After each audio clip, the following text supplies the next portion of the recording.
Wait, were you the one talking? Yes, that's what I just said. Now, to answer my Are question, you?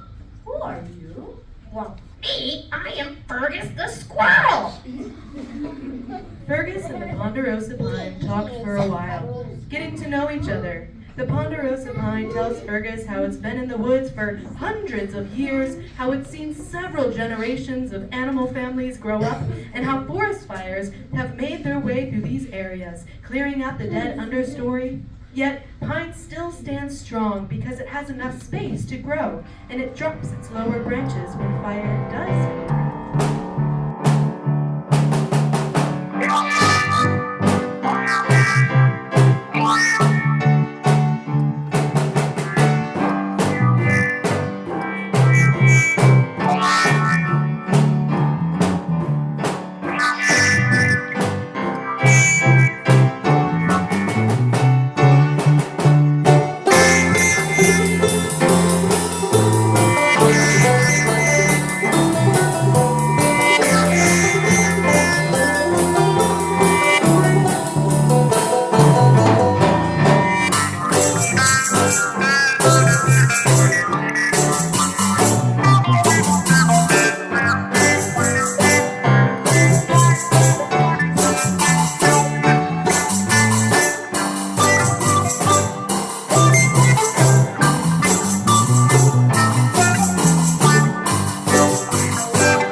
Each one of these sisters has amazing gifts, but together they share their gifts with one another to make each other stronger.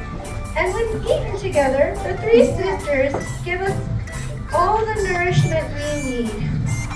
And when food is medicine, dear granddaughters, and it is our job to plant and care for the three sisters because just as they care, help, and make each other stronger, if we care for them, they pass their gifts on to us and make us stronger.